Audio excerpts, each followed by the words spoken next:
Cricket के पे चलते हैं जी कि पाकिस्तानी अब ये छक्के चौके मार रहे हैं आईसीसी चैंपियंस ट्रॉफी में या नहीं, टीम क्या सिलेक्ट हुई है क्या नहीं। चैंपियंस ट्रॉफी में पाकिस्तान टीम का ऐलान कर दिया गया है और 2025 के लिए 15 रुकनी स्क्वाड का ऐलान किया गया है।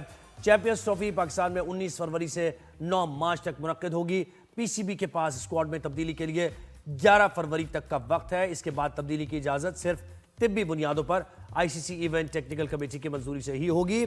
यही टीम चैंपियंस ट्रॉफी से काबिल कराची और लाहौर में होने वाली सैफरीकी वनडे सीरीज में भी हिस्सा लेगी, जिसमें न्यूजीलैंड और साउथ अफ्रीका शामिल है। जो ऐलान किया टीम में उसमें स्क्वाड में है खिलाड़ी, दिखाइए जरा कौन कौन से। जी बिल्कुल, तमाम तक खिलाड़ी हैं। साइम अयूब का तो हमें जैसे पता है कि वो टीम से आउट हो गए, तो अब इससे बात करते हैं। हमारे साथ आज हैं याया हुसैनी, स्पोर्ट्स तज्जियाकार हैं, बहुत सीनियर हैं, हमारे साथ रहते हैं शो पे ही। अस्सलाम वालेकुम याया, आपको वेलकम करते हैं शो में आज राइज एंड शाइन पे। कैसे हैं आप? वालेकुम अस्सलाम सरवत, बहुत शुक्रिया आपका। और सुहैब अस्सलाम वालेकुम। वालेकुम अस्सलाम। अच्छा ये बताइए याया, पीसीबी ने आईसीसी चैंपियंस ट्रॉफी 2025 के लिए अपने 15 रुकनी स्क्वाड का ऐलान कर दिया गया है। आपको क्या लगता है कि पाकिस्तान की टीम की कारकर्दगी कैसी होगी? हमें क्या लेके बैठना चाहिए? Happy flag, sad flag? और आपको क्या लग रहा है, ये सिलेक्शन सही हुई है? सरवत देखिए, बात दरअसल ये है कि आप जब ट्रैवल करने का प्लान करते हैं ना, तो होता ये है कि आप चाहते हैं कि बेस्ट से बेस्ट एयरलाइन जो है उसका इंतखाब किया ऐसे ही है। और अब दो ऑप्शन होते हैं कि अगर आप बेस्ट एयरलाइन का इंतखाब ना कर सकें, एक वजह बनती है कि जिन डेट्स में आप ट्रैवल करना चाहते हैं उन डेट्स में वो बेस्ट एयरलाइन जो है उसकी सीट्स अवेलेबल ना हो। और दूसरी वजह ये बनती है कि वो जो बेस्ट एयरलाइन है उसके फेयर उन डेट्स में इतने ज्यादा हो कि अगर आपने एडवांस बुकिंग ना कराई हुई हो तो फिर आपको सेकंड ऑप्शन की तरफ जाना पड़ता है। ऐसे ही है। अगर देखा जाए तो इस वक्त जो आम अंदाज में एक आम आदमी बात कर रहा है, क्योंकि आपको पता है कि जब पाकिस्तान टीम का सिलेक्शन होता है तो पान की खोखे से लेकर फुटपाथ तक, चाय के ढाबे तक, एक आम आदमी जो है वो पाकिस्तान की 15 में से 12 रुकनी टीम बना लेता है। सिर्फ 3 खिलाड़ी होते हैं वो आगे पीछे। बिल्कुल सही। यहाँ पर जो सिचुएशन बनती हुई आपको दिखाई दे रही है, देखिए मैं जिस हद तक इस खेल के साथ एसोसिएट हूँ, इस खेल के इन आउट्स को जानता हूँ, अगर एक आम आदमी के आप सोच के साथ देखें तो इस टीम में बहुत से खिलाड़ियों को होना चाहिए था जो नहीं है, और बहुत से खिलाड़ी जिनको नहीं होना चाहिए था वो हैं।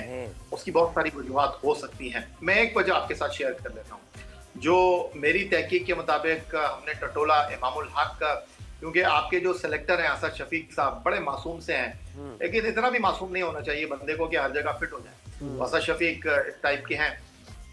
उन्होंने एक बड़ा फनी सा वीडियो किया माजरत, पीसीबी की तरफ से वो वीडियो आया और उसमें कहा यह गया, असद शफीक साहब फरमा रहे हैं कि जी जब भी आईसीसी के टूर्नामेंट होते हैं तो हम ऐसी टीम मुंतखब करते हैं जिसमें तजुर्बा जो है वो सबसे इंपॉर्टेंट होता है। तो हमने जनाब उन तजुर्बेकार खिलाड़ियों को रखा है। तो अब असद शफीक से कोई पूछे कि ये तजुर्बा है आपका कि 2 विकेट लेने वाले खुजदिल शाह को आपने टीम में डाल दिया, आपने 2 आईसीसी टूर्नामेंट खेलने वाले मोहम्मद हसनैन को टीम में रखा हुआ है जो 2019 के वर्ल्ड कप में थे, बगैर मैच खेले आ गए। 22 के वर्ल्ड कप में, T20 वर्ल्ड कप में थे, बगैर मैच खेले आ गए। आप फिर को आपने टीम में डाल दिया है। कोई आपसे ये पूछे कि बगैर एक रोजा मैच खेले हुए आपने उस्मान खान को कैसे टीम में डाल दिया, तो ये नहीं बनता। आपने कौन से तजुर्बे की बुनियाद पर जो है फहीम अशरफ को, जिन्होंने 34 एक रोजा मैचों में 36 आउट किए हैं, 224 रन बनाए, कौन सी गिदर सिंह है कि वो टीम में आ गए, और 3000 रन 9 सेंचुरियों के साथ बनाने वाले इमामुल हक को आपने दूध में से मक्खी की तरह निकालकर बाहर फेंक दिया है। तो जो हम पहुंचे नतीजे पे और जो इत्तलात हमारे पास आई, इमामुल हक पावरफुल कैंडिडेट थे, लेकिन उनको टीम में ना रखने की 2 वजूहात बनी। एक उनका एटीट्यूड, एक उनका डिसिप्लिन, और दूसरा उनका फिटनेस का इशू। हुआ कुछ इस तरह के लास्ट मंथ जब वेस्ट इंडीज की टीम पाकिस्तान में थी तो इस्लामाबाद क्लब में एक सैरोजा मैच था वेस्ट इंडीज के साथ पाकिस्तान शाहीन्स का, जिसमें इमामुल हक को कप्तान बनाया गया। अब आप बताइए कि इमामुल हक साहब जो हैं वो मैच के तीसरे दिन ग्राउंड पे ही नहीं थे, वो टीम के कैप्टन हैं। और जो शाहीन ने दूसरी इनिंग ओपन किया उसमें हुरैरा, जिन्होंने मुल्तान में डेब्यू किया वेस्ट इंडीज के अगेंस्ट, उन्होंने उमैर बिन यूसुफ के साथ इनिंग ओपन किया। तहकीक करने पर पता ये चला कि इमामुल हक साहब जो हैं उन्होंने कोच उमर गुल को ये कहा कि जी मैंने बोर्ड से इजाजत ले ली है, मेरा नाम टेस्ट टीम में आ गया है, तो मैं इस्लामाबाद से लाहौर के लिए ट्रेवल कर रहा हूँ क्योंकि मुझे ऑन द वे अब मुल्तान जाना है। तो उस टेस्ट मैच में तो हुरैरा भी खेले, वो तो टीम के साथ थे, वो तो पूरा मैच खेले। और इमामुल हक ने ये भी वजह पेश की कि जी वो बाय रोड आए हैं लाहौर इस्लामाबाद से, तो वो बाय रोड जाएंगे। अगर वो रात किसने कह दिया था उनको, खेले भी नहीं, किसने कह दिया था उन्हें, खबर गलत किसने दे दी थी उनको? नहीं टीम में थे ना, वो स्क्वाड में थे वो। अच्छा। तो हुआ ये कि फिर वो चले गए, वो मैच के तीसरे दिन थे नहीं। अब सिलेक्शन कमेटी इस पर बड़ी चिराग पाया, उन्होंने कहा यार ये क्या तरीका कार है भाई, आप कप्तान आपको बनाया गया और आपने जो है टीम ही छोड़ दी। तो फिर मैंने ये पूछा कि भाई अगर डिसिप्लिन का मामला था फिर आपने उनको टेस्ट टीम में क्यों रखा? बिल्कुल। तो कहा ये किया कि यार हम इतना सख्त नहीं होना चाह रहे थे और पहले टेस्ट मैच के बाद दूसरा टेस्ट मैच उनको खिलाना चाह रहे थे, लेकिन उनकी फिटनेस का लेवल जो है वो ऐसा नहीं था कि आप उनको टेस्ट मैच खिलाएं, इसी वजह से अब उनको चैंपियंस ट्रॉफी में भी नहीं रखा गया। अजीब बात है कि एक जगह टीम में नाम, उसको तो स्टैंड बाय बैठना चाहिए ना, वो तो ठीक पहुंच गया। वो जाके लड़का बेचारा कि भाई मैं पाकिस्तान की टेस्ट टीम का हिस्सा हूँ, खेलूं ना खेलूं, एकदम से अगर मौका मिल गया अच्छा, तो मुझे वहां होना चाहिए ना वहां पर। अच्छा खैर, ये बताएं यार, ये 3 लड़कों की आप कहते हुए बात निकल गए, लेकिन कहाँ ये कैसे जस्टिफाई हो गया खुशदिल शाह की परफॉर्मेंस, एक मीडियोकर सा लड़का जिसकी ना बैटिंग ना जिसकी बॉलिंग अच्छी, बस एक रेलू कट्टे किस्म की सूरत हाल। फ़हीम अशरफ रेलू कट्टे किस्म की सूरत हाल, ना बैटिंग कोई खास अच्छी ना बॉलिंग कोई खास अच्छी। उस्मान खान तो बिल्कुल ही फारिग हैं, मतलब वो तो उस्मान खान जैसे आपको 100 लड़के कराची में मिल जाएं।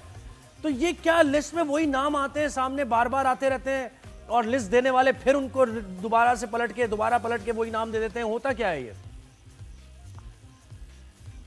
ज़ोएब आप मेरे दोस्त हैं और बड़ा आप तहजीब के साथ तमद्दुन के साथ गुफ्तगू करते हो। मैं आपसे गुजारिश करूंगा ये जो आपने लफ्ज इस्तेमाल किया रेलू कट्टे, बराए मेहरबानी मुस्तकबिल में ना कीजिएगा, क्योंकि ये हमारे पाकिस्तान के प्लेयर हैं, हमारे फ्लैग को उठाने वाले प्लेयर हैं। मीडियोकर कहते हैं, कभी आप मीडियोकर कहते हैं, नहीं आप मीडियोकर कह सकते हैं, लेकिन हो सकता है कभी आप अपने शो में, ईद शो में या किसी और शो में फ़हीम अशरफ का या किसी और खिलाड़ी का इंटरव्यू कर रहे हो तो फिर आप खुद सोचेंगे यार मुझे ये लफ्ज इस्तेमाल नहीं करना चाहिए था, सख्त लफ्ज है, मैंने कह दिया। अच्छा ठीक है, तो ये मेरी आपसे मुअद्दबाना गुजारिश है।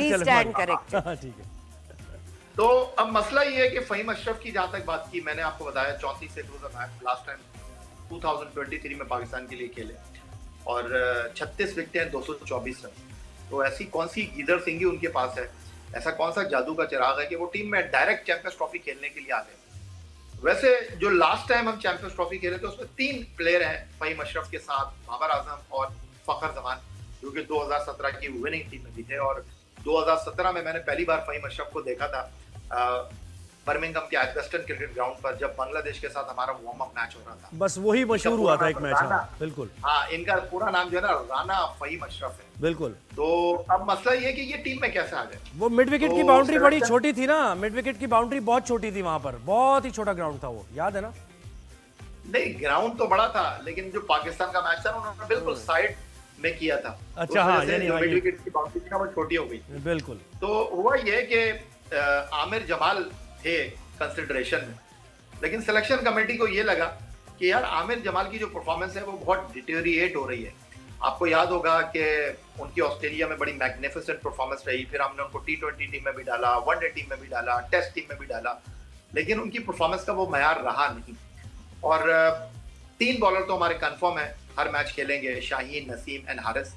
अब आपने 2 बॉलर रखने हैं, चौथे बॉलर भी आपके मोस्ट प्रोबेबली कंफर्म है, मिस्ट्री स्पिनर अबरार की शक्ल में। तो अब 10 ओवर कौन करेगा? वो जो खुशदिल को टीम में लाया गया है, इसलिए लाया गया है कि वो 2 in 1 का काम कर सकते हैं, क्योंकि आपके पास सलमान आगा भी मौजूद है। तो अगर उनकी पिटाई हो गई तो वो काम जो है वो खुशदिल कर सकते हैं उनके साथ, अदरवाइज सलमान आगा से ओवर डलवा देंगे। सही, मिल मिला के हमारा जो इंडिया के साथ दुबई में मैच है, वहां पर हो सकता है कि स्पिनर का मामला ना चले और हमको फास्ट बॉलर के साथ ही जाना पड़े। तो सिलेक्शन कमेटी को लगा कि आमिर जमाल की परफॉर्मेंस में वो तहरीक नहीं है, वो एनर्जी नहीं है जो इस वक्त फ़हीम अशरफ की है, उनकी फॉर्म को यूटिलाइज कर लेते हैं। और अगर आप मुझसे भी पूछें तो मैं भी इस बात का बड़ा एडवोकेट हूँ कि फ़हीम अशरफ का सिलेक्शन जो है वो गलत नहीं है। हालात व वाक़ियात को देखते हुए इस वक्त पाकिस्तान में अगर ऑलराउंडर्स की बात करेंगे, हमने बहुत सारे ऑलराउंडर्स को ट्राई कर लिया, तो उनमें one of the best allrounder Faheem Ashraf ही हैं। वो अलग बात है कि आपने जब भी उनको मौका दिया वो आपके मयार पर पूरा नहीं हुआ। अच्छा याया, प्लेयर्स की बात करें हम तो साजिद खान और नुमान को भी नहीं सेलेक्ट किया गया और यही कहना था कि जी ये टेस्ट प्लेयर्स हैं, ये वनडे की उसमें नहीं फिट आते, बट उनकी तो परफॉर्मेंस बड़ी अच्छी रही है। क्या कहेंगे आप, क्यों नहीं उनको इस लिस्ट में शामिल किया गया? देखिए सरवत, बात दरअसल ये है कि अगर आपके पोरिज में जो है ना वो लैंड क्रूजर हो, आपके पोरिज में जो है वो दूसरी गाड़ी खड़ी हो, तो आप अगर कहीं शादी में जा रही होंगी ना तो वहां पर आप लैंड क्रूजर में जाएंगी। आप अगर जोएब के साथ शो करने के लिए आ रही होंगी ना तो फिर आप यार तो मेहरान भी चलेगी। नहीं, मेहरान भी चलेगी। तो ये जो बात है ना साजिद की और नुमान की, दोनों ने बड़ी उम्दा कारकर्दगी का मुजाहरा किया। एक ने 46 आउट किए आईसीसी टेस्ट चैंपियनशिप 2023 से, 25 के साइकिल में एक ने 37 आउट किए। नो डाउट मैग्निफिसेंट परफॉर्मेंस, और मैं तो समझता था कि साजिद को टीम में होना चाहिए, लेकिन नहीं रखने की वजह यह है कि इनकी परफॉर्मेंस आपको रेड बॉल में नजर आई है। और दूसरी बात यह है कि ये जो चैंपियंस ट्रॉफी है ना, ये वाइट बॉल टूर्नामेंट है, 50 ओवर का टूर्नामेंट है, और इसमें दोनों एंड से जो है ना नया बॉल लगेगा। नया बॉल से मतलब यह है कि एक ओवर खत्म होने के बाद खिलाड़ी जो है ना वो बॉल अंपायर को दे देंगे।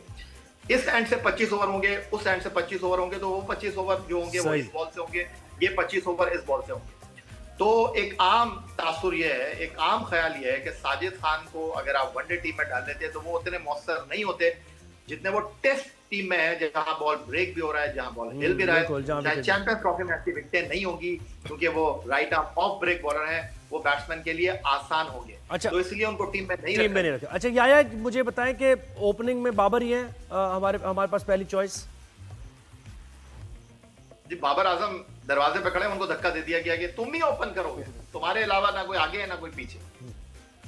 सही है, तो बाबर आ रहे हैं। अब मकसद की बात कर लें अपने पासेस वाली।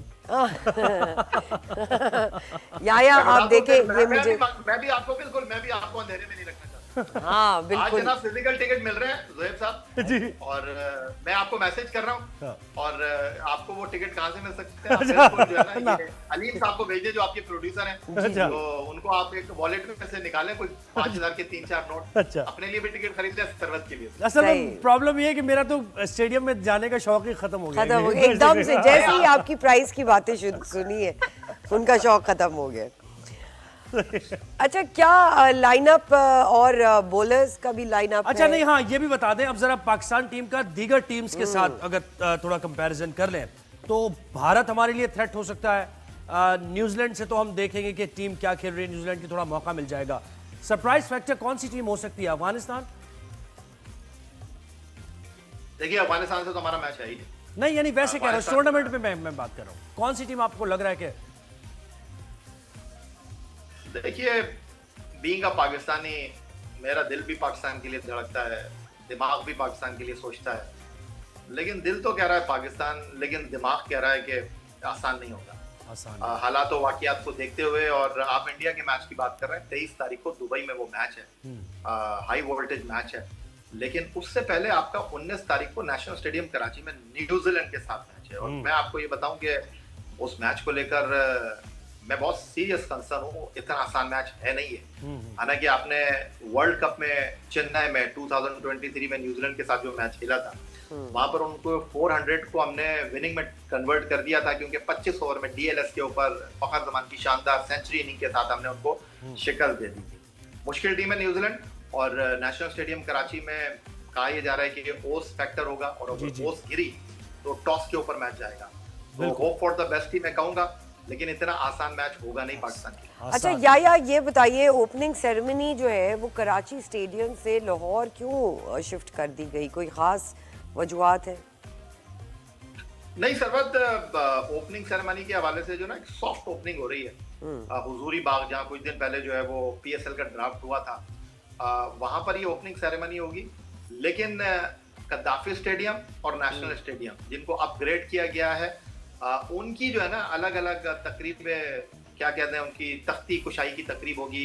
जो कद्दाफी स्टेडियम में तकरीब है, वहां पर वजीर आज़म पाकिस्तान शहबाज शरीफ साहब हैं, और जो नेशनल स्टेडियम कराची की अपग्रेडेशन के बाद फीता कटेगा, उसके जो मेहमान खुसूसी हैं वो सदर मुमलिकत इस्लामी जमहूरिया पाकिस्तान मोहतरम आसिफ अली जरदारी साहब होंगे। चूंकि आपको पता है कि बड़ा अजीब व गरीब तरीके से ये चैंपियंस ट्रॉफी हो रही है, और दिल ही नहीं चाह रहा आईसीसी का हमें टूर्नामेंट देने के लिए, और भारत ने जो मामला खराब किए हैं वो सबके सामने हैं। ना फोटो सेशन हो रहा है, ना प्रेस कॉन्फ्रेंस हो रही है, टूर्नामेंट हो रहा है, बस हमारे लिए इतना ही काफी है। बस सही है, जब ये शुरू होगा नहीं तो नहीं, पूरी hype बन इंशाल्लाह जाएगी हम इसकी। बहुत अच्छे से सेलिब्रेट करेंगे और पाकिस्तान में बहुत अरसे बाद इतना बड़ा एक क्रिकेट होगा। के लिए इवेंट हो रहा है। सो आई एम श्योर 29 साल के बाद हो रहा है सर्वत 29 साल पाकिस्तान के ICC का बाद क्या बात हम है। इंशाल्लाह बहुत अच्छे से सेलिब्रेट करेंगे। आपका बहुत बहुत शुक्रिया याया हुसैनी, आप हमें हमारा साथ देते हैं और अपना बेहतरीन तजिया पेश जी करते बिल्कुल हैं। ऐसा ही है। तो अब आईसीसी चैंपियंस ट्रॉफी करीब आती जाएगी, ज्यादा बात होती जाएगी।